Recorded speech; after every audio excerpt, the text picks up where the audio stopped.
Oh, yes, it's time for us to talk parenting. And of course, you know, the children are back to school. So today we will be having a very interesting conversation. We'll be looking at what parents should expect from teachers in the new school year. And to do justice to that is Amaka Ezekwere. Thankfully, she did not disappoint us. How are you doing this morning? I'm good. Good morning. Great to have you on the show. Okay, so just so you know, Amaka is an early childhood educator, family life practitioner, a mom, changing parenting narrative through storytelling and real life experiences. She has quite a load of experiences. Okay, so let's talk about the new school year. I like to hit the nail on the head. Okay. What should parents expect and what should teachers be ready to offer? Okay. It's a new school term, right? Everybody's going to school. Both the parents, I'm going to school. Everybody that has a child is going to school. Because we do homework after school. Yes. We wake up early, do school runs. But, you know, everybody gets to say, I'm the person doing the big job, you know. But the teachers, they are humans too. Teachers are humans. Yes. So the first thing a parent should have in mind is that your child's teacher is a bigger jar. Then your child is a cup. So if the jar is empty, how can you fill the cup? There's nothing that is going to happen. Yeah. So all you need to do is to have a mindset that says, I'm going to have teamwork and collaboration with my child's teacher. That is the first thing that needs to come to your mind as a parent. You're not doing the bigger job. Your child's teacher is not doing the lesser job. If it's teamwork, the work will work fine. And the major interest is the child. We're all going for the interest of the child. So if it is for the interest of the child, you're going to leave every other mindset that will not help your child's learning one side. And you are going to focus to have a good communication flow with your child's teacher. Then parents expect teachers to be magicians. No. They are humans. They are going to give all they have to give. But if they do not meet up with that expectation, you have to have another thing in mind. There's another term. The child is growing. When the child is growing, we look better and see the other side of development in your child. So every learning that you want in your child will not happen in one term. So it is a process. All you need to do is teamwork, collaboration, communication, open communication. Then one thing I do when the term resumes is that I pray with my child's teacher. It's very important for me because if my child's teacher is mentally healthy, it's very important. If my child's teacher is spiritually healthy, it's another benefit for me. The first day of school? Yes. You go to the school? The classrooms. And then you hold your child's teacher's hand? Yeah. Okay, so two things come to mind. School, anyway. When they were in primary school. I was about to say two things come to mind. One, COVID-19, but since you said when they were in primary school, that's fine. And then two, will the teacher be willing to do that? Because some teachers will probably tell you they're busy, they're trying to settle the children in and all. So how do you pull that off? Okay, I pull that off. The first thing is that you have to go early.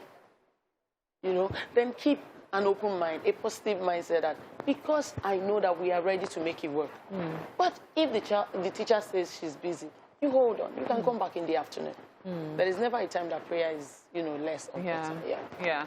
Okay, so now you've talked about the things the parents have to do, especially to create this atmosphere of learning that is right for their children.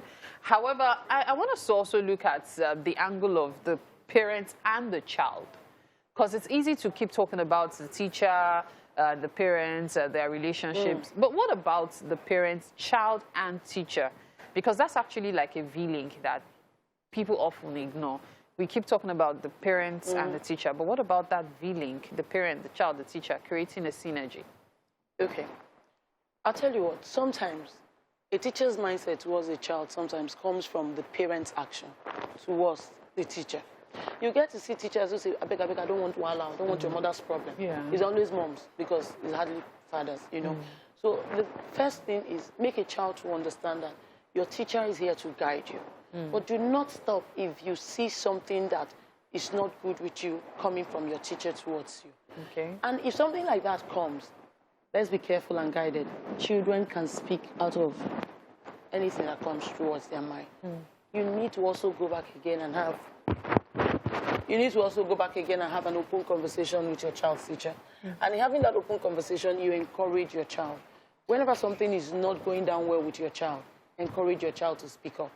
But always put a positive mindset in your child that you are going to school because you are there to become a better person. So the importance is letting your child know what the aim is, Yes. which is, of course, to become a better person. Yes. Now, let's talk about the teachers. Really, as a parent, what are your expectations from your child's teacher? You know, we always say, oh, the parent should not expect the teacher to do everything. There's some things the child has to learn at home and all. But what exactly should be your expectations from the teacher? If I tell you what I expect from my child's teacher, I don't know if that's what other parents expect, but what I expect from my child's teacher is kindness. Kindness. Kindness. Be kind with my child because my child is just growing. My child is getting better. The holiday just finished. And there's still this mindset of, I ate rice, I ate chicken. I'm trying to come to writing 1 to 100. I'm trying to get into... Can I go back to eating rice and chicken? Yeah, that mindset. You know, so what I expect from every teacher is kindness. Be kind to that child in your class that is not doing better. Be kind to that child because in a week, in 2 weeks, in 3 weeks, the child can get better. So kindness. Kindness. Yes. Okay, so now we've established that. How do you now checkmate some things that happen in the school? Because, you know, there are things the teacher himself or herself have no control over. And so in those kind of situations, how do you get to checkmate? They would say attend PTA meetings, but those are only, you know, once in a while. How do you actually get to checkmate? Okay, what I do, you know, I encourage schools that have a communication book, you know, so the teachers get to write whatever that happened. But one thing is I encourage teachers to not keep whatever a child does away from their parents.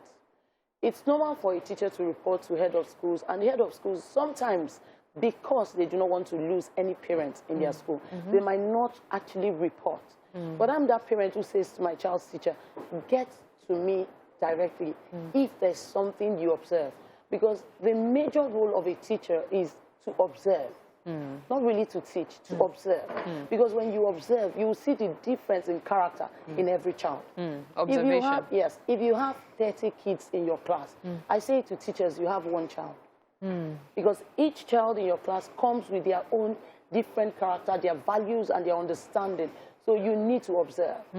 Apart from the communication book, observe, put it down. Then we do the root cause analysis. Why is this happening to this child? Is this something from the house? Is this something from friends? Or is it happening? You know, so... You know, there's something I really want to know your opinion on. You know this thing of parents giving things to teachers? Just not really as bribe, but just like, oh, thank you so much for all you do. Maybe 1,000 naira today, or send some items to the teachers. Do you think it's a good idea? Who doesn't want to be appreciated? The only problem with it is the mindset of the parent appreciating the teacher. Then the second thing is, if you are not appreciated from any parent, do not take it down on the child. Some parents might not know this, and they just let it go. But I do appreciate my children's teacher. But the teachers are not holding you to your neck that if you do not do it. So I say to teachers, if it doesn't come, do your work from a place of love. If this is what you are called to do. Because that's what you've been employed for. Yes, do it from a place of love. It's not because you want a parent to buy something for you. But the truth is, I encourage parents to appreciate their children's teachers. It's very important. Thank you so much for your time, Amaka Ezekwere. It's been such a pleasure having this conversation with you. So much. And it will be a pleasure to finally have a taste of what's happening in the kitchen at the end of the show. But hey, TT is still quite busy with Chef Anu.